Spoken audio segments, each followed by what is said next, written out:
Up next on Connections, a new president and a continued commitment to improving the CTA. We asked our riders what they want to see. The CTA's new president responds. That plus the eye-catching ads that have customers looking up on buses and trains, and how these ads are generating additional revenue, using technology to make bus travel more predictable. And a look at 2 fun summertime excursions. The CTA, working hard to improve, committed to quality and its riders. Welcome to Connections.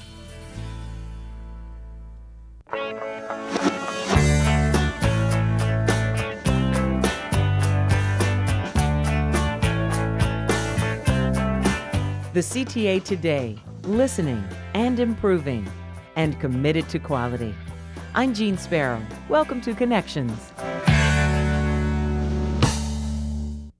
The CTA has a new president, a president who acknowledges there are problems and is vowing to make the changes necessary to further improve efficiency and, most importantly, improve service for riders. We are challenging all the assumptions of how everything works to ask the question, how can we do things more effectively and how can we improve service at the CTA, all while trying to improve our bottom line costs.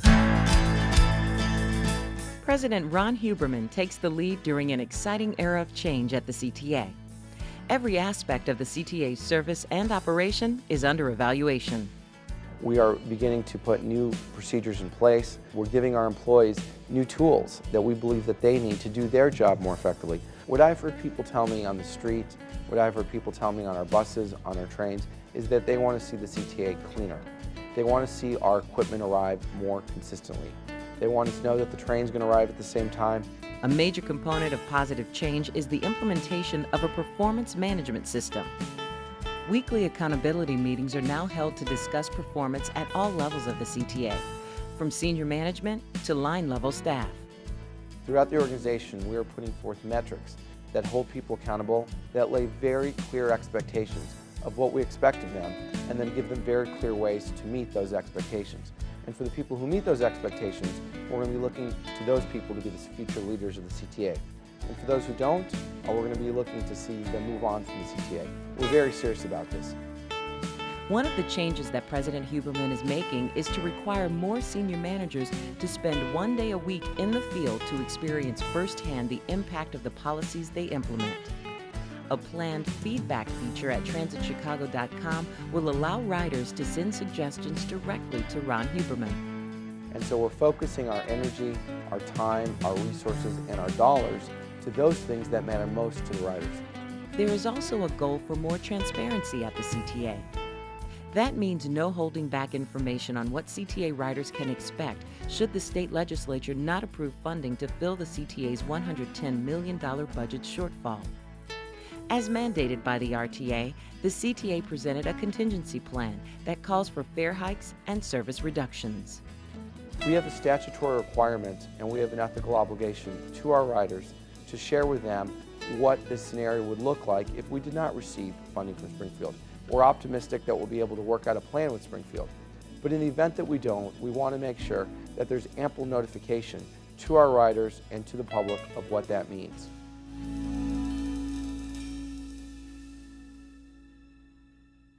As President Huberman mentioned, the funding shortfall is a major problem facing the CTA. And it's been a reoccurring problem for several years now. Here's why. Public funding for day-to-day operations at the CTA is based on a 1983 formula that has not kept pace with inflation. If funding had kept even with inflation, the CTA cumulatively would have received $1.6 billion more for operations over the past 22 years. But that hasn't happened, and the annual shortfalls have stacked up. So why expect money from Springfield this year? One of the issues this year versus other years is that the CTA has come to the state legislature saying, we hear the state legislator. They were looking for reform. They were looking for the CTA to tighten its belt. They were looking for the CTA to come forth with a plan that would get our pension and health care dollars in line with what we can afford. And I believe that we've done a good job of illustrating both. The CTA has already cut $18 million out of the budget in recent weeks. Administrative cuts will eliminate 75 positions immediately and restrict hiring, restrict non-critical overtime, reduce administrative expenses, reduce advertising purchases, and reduce employee travel. For the latest on funding and transit developments, go to transitchicago.com.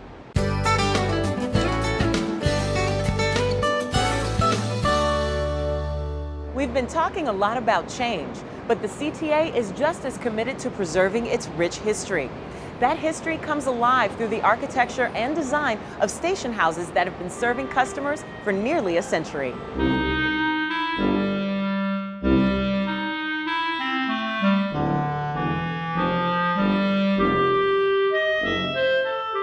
How do you move a 100-year-old building? Very carefully. It took crews 8 hours to move the historic Belmont Station House from the south side of the street to the north side. And why did the station house cross the road? To get to the other side, and to make way for the new station houses being built as part of the Brown Line expansion project. The old Fullerton Station House was also moved. Belmont and Fullerton are both designated as historic stations. So we have to use them in some capacity within our current plans. Belmont and Fullerton station houses opened in 1900. William Gibb designed these and several other station houses along the Brown Line. The style is classified as a classic revival. It has strong influences from the Italian Renaissance style. The major construction was brick, and it was a darker brick with a lot of terracotta decoration. So again, all the cornices and colonnades and window trims were done with terracotta. The Belmont station, unfortunately, was painted over a certain period of time, so it was painted white. Over the next 2 years, Belmont and Fullerton station houses will be restored to their original condition. They will be used as auxiliary entrance and exit buildings and will be permanently located across the street from the new modern station houses. These will be totally independent and will be across the street, so they'll stand alone as they were originally designed. And that's always the intent of historic preservation, is adaptive reuse to today's standards, but still retaining that character. Belmont and Fullerton are 2 of 8 historic stations being restored during Brown Line expansion. Riders will continue to use the temporary station houses at Belmont and Fullerton while this project is ongoing.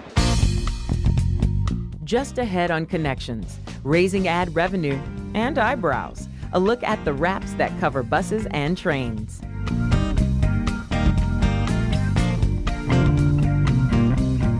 So we want to know what suggestions you have to improve the CTA. Well, I feel that they should be more efficient, more on time, and they should stop raising the prices so much. They should be more on time if they're going to raise the prices. Rush hour, like I've had to sit and wait through about 4 or 5 trains that were completely packed, especially here at Clark and Lake and other places downtown. What about the senior citizen like me? Are they going to raise our fare too? I think we need more government funding, definitely, because public transportation in general, I don't think, if you want it to be like effective for people, it has to be at a low price. Fine, it gets me from A to B, so. Oh, we thought it was wonderful. Everything was quite clear. Okay. Information was clear, and we were able to get around, and we had no idea where we were going.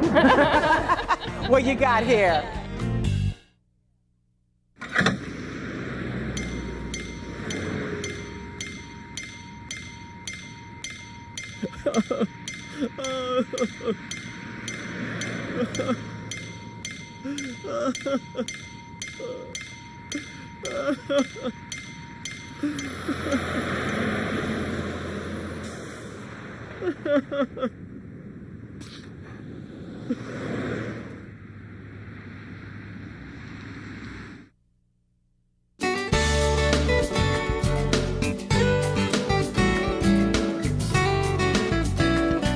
On an average weekday, the CTA provides 1.5 million rides, getting people where they need to go around Chicago and 40 surrounding suburbs.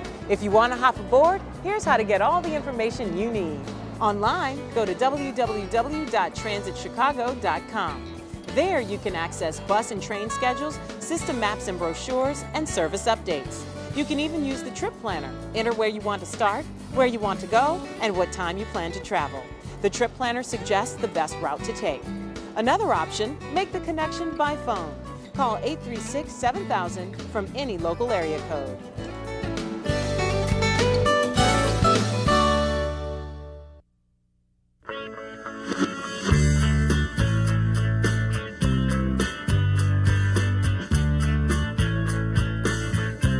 A commitment to quality and getting CTA riders from here to there with efficient, dependable service. I'm Jean Sparrow. Welcome to Connections. Advertising revenue is a significant source of funding for the CTA. See that brightly colored bus over there?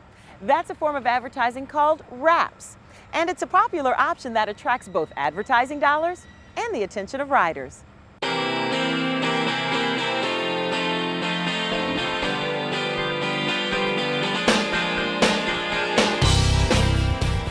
Big, bold, conspicuous.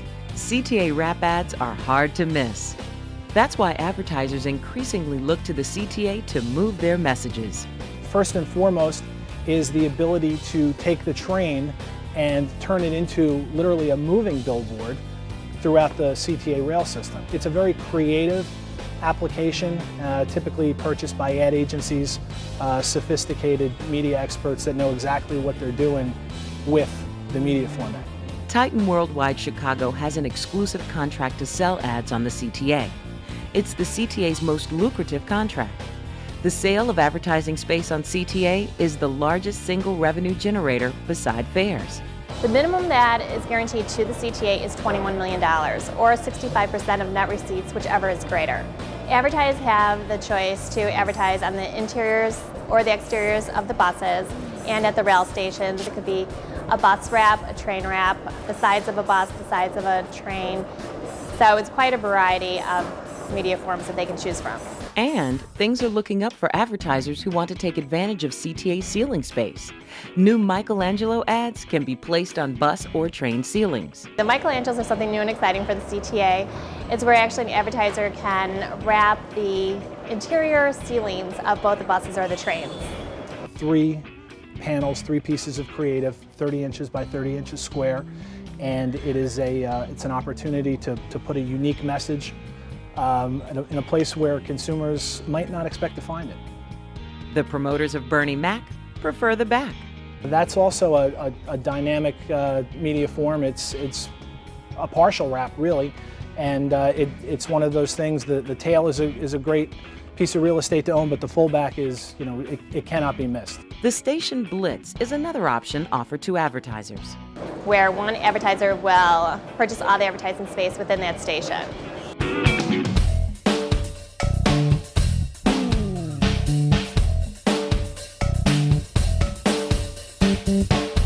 Now, back to the wraps. Did you ever wonder how one transforms a bus or train car into, let's say, a candy bar?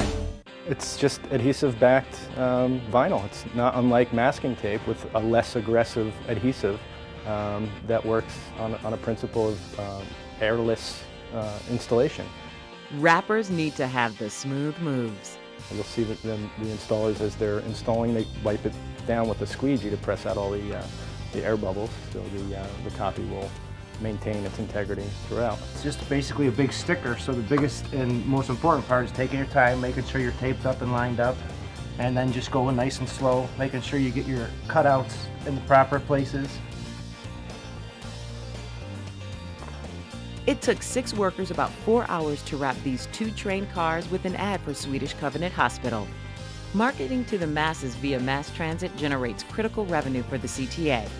It also generates a lot of talk and more than a few smiles. The wraps for both the trains and the buses are hugely popular.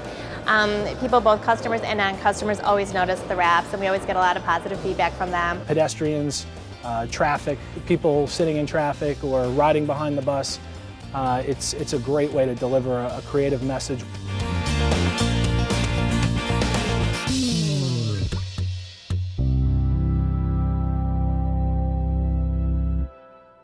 Currently, about 10% of the CTA train and bus fleet features full or partial wraps.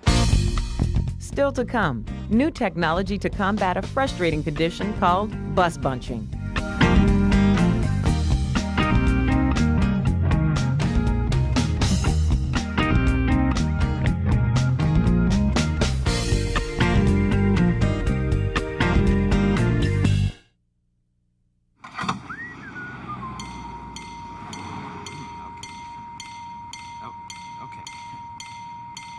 All right, then. That's enough. All right. I've got enough. Come on! Oh, you gotta be kidding me! What the heck? Man!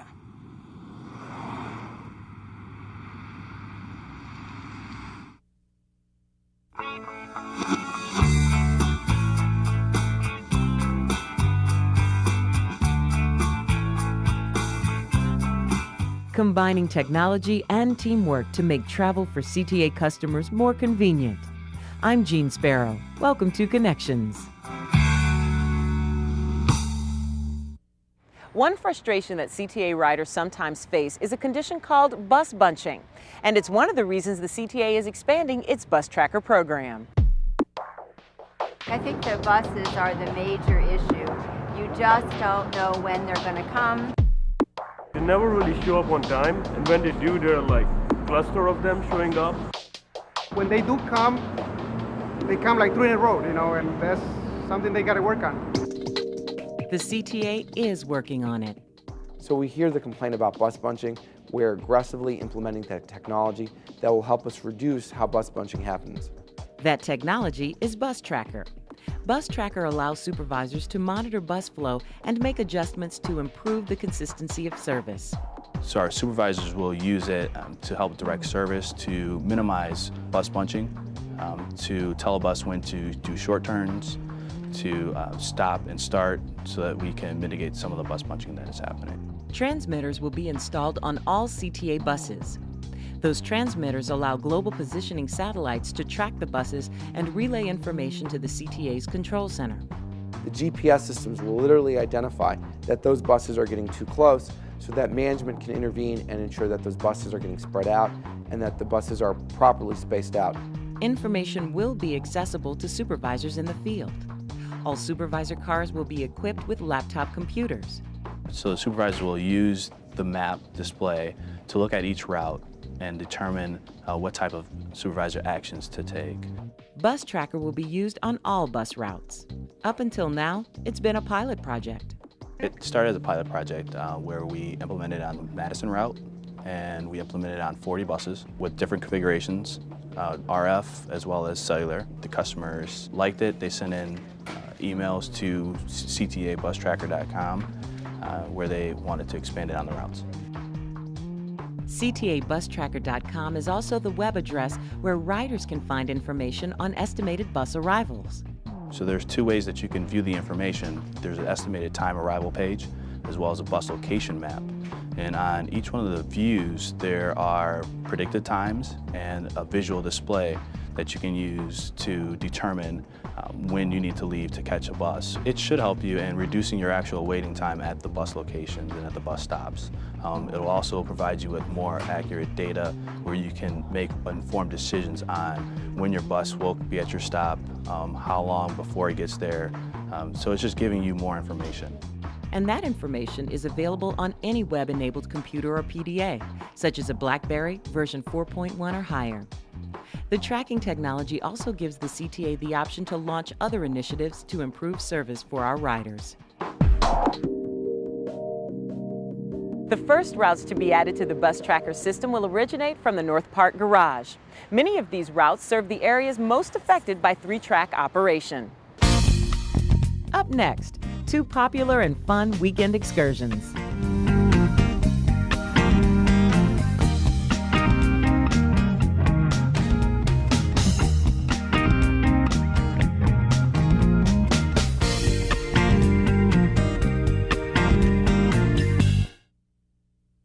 Connections is available on demand 24 hours a day. You can now subscribe to the Connections video podcast and automatically receive each month's program absolutely free. There are several ways to find us. Go to www.transitchicago.com and click on Connections. You can also go directly to the iTunes Music Store and search the words CTA Connections. You can either choose a specific episode for instant viewing, or you can subscribe once and automatically download new shows each month. Like all video podcasts, Connections can be viewed directly on your computer or laptop, or can be viewed on a portable device such as the Video iPod.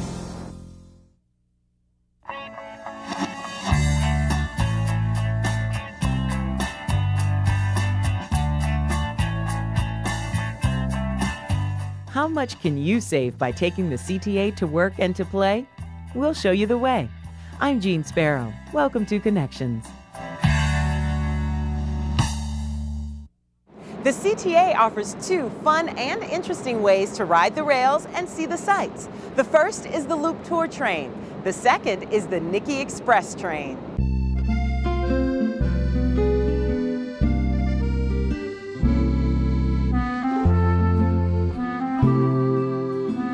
The popular Loop Tour train is back on track for the summer season. The train takes riders on a tour of historic buildings via the L. Riders feast their eyes on famous landmarks and feed their minds with a steady stream of facts dispensed by onboard tour guides.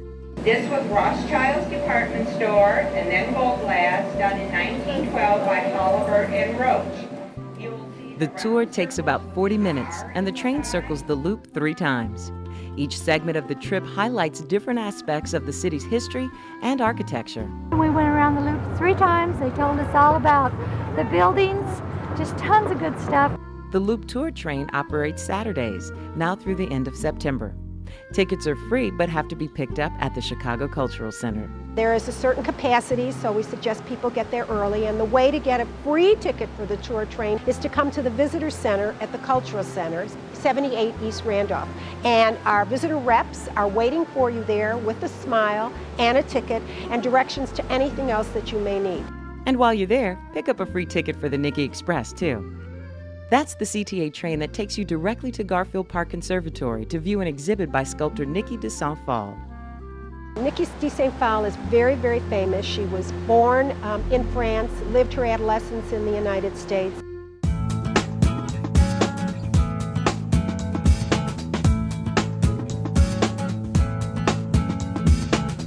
This is the first year that it's ever been at the Garfield Park Conservatory, and only the second time that this exhibit has been in the United States, and this is the largest exhibit ever in the United States. So it is a must-come, must-see event. Bring your kids, it's interactive, they can climb all over the sculptures, and it is simply monumental and amazing. Like the Loop Tour train, the Niki Express operates on a limited weekend schedule. The Chicago Office of Tourism sponsors the trains. It's a great way to introduce the CTA to visitors and hometown holdouts. Your best bet is to take the CTA no matter what day of the week you come to the conservatory. Well, the CTA is the best way to get down here. It's about 50 steps from this fabulous new renovated CTA station to the front door of Garfield Park Conservatory. The conservatory is open every day, as is the CTA. The Niki de Saint-Phal exhibit runs through October 31st.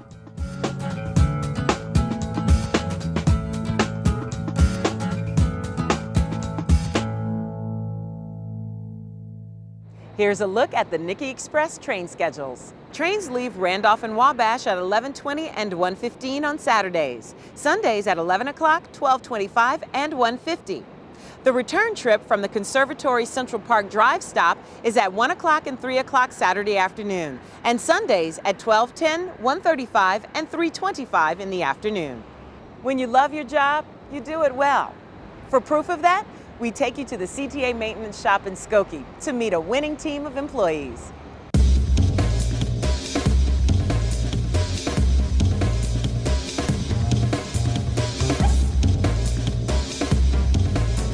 The sign says it all. This is home to the 2006 Railcar Maintenance Champions, Willington Anthony, Ken Wheeler, and Orlando Barrios. They're actually the epitome of what we look for in an employee. They work well as a team, they're conscientious, and their attention to detail is what makes them a good team. A good team and a winning team. They won the Railcar Maintenance Rodeo Championship in 2004 and again in 2006. That's an honor. I mean, to be able to compete and to come out on top as the best of the best, that's an honor. We did everything very good last time. The competition is intense, and this team goes into the rodeo well prepared. Prior to the competition, we get together, we brainstorm. We basically get together and we'll say, this person works on this person works on that, and then we'll exchange information. There's a variety of events that goes on. You have a written exam. You have to show your knowledge as far as different brake, propulsion, And there's hands-on, there's building electronic circuits, so there's a variety of events that goes on. Ken is an electrical foreman. Orlando is a journeyman machinist. And Willington is an electrician. I have an electrical degree in India. Then I came over here. I went for the aeronautical engineering degree.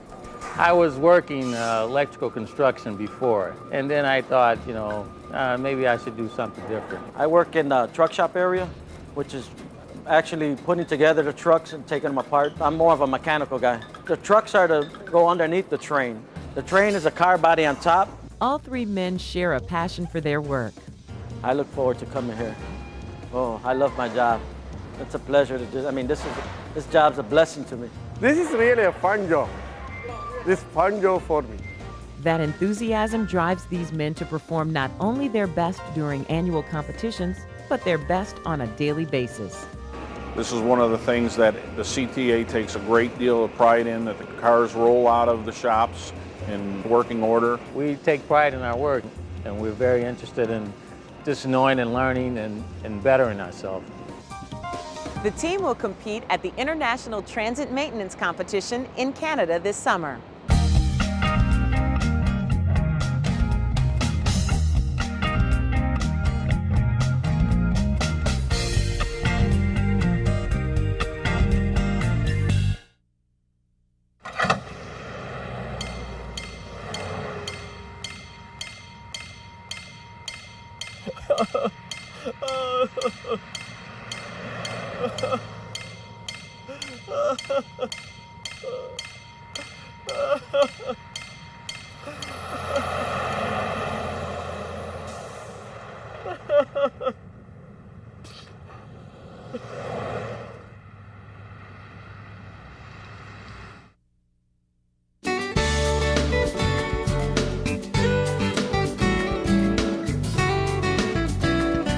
On an average weekday, the CTA provides 1.5 million rides, getting people where they need to go around Chicago and 40 surrounding suburbs. If you want to hop aboard, here's how to get all the information you need. Online, go to www.transitchicago.com. There you can access bus and train schedules, system maps and brochures, and service updates. You can even use the trip planner. Enter where you want to start, where you want to go, and what time you plan to travel. The trip planner suggests the best route to take. Another option, make the connection by phone. Call 836-7000 from any local area code.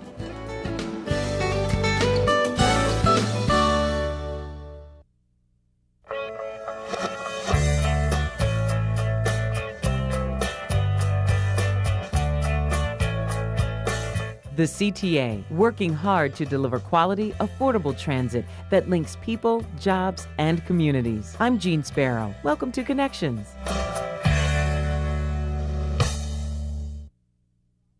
We're always looking for story ideas. Do you have a travel secret you'd like to share? How about a hidden Chicago gem that's served by the CTA? And how much time and money are you saving by taking the CTA? We want to know about it, so give us a call at the CTA Connections hotline, 312-681-2812. Helping you make your connections. I'm Jean Sparrow. Thank you for watching.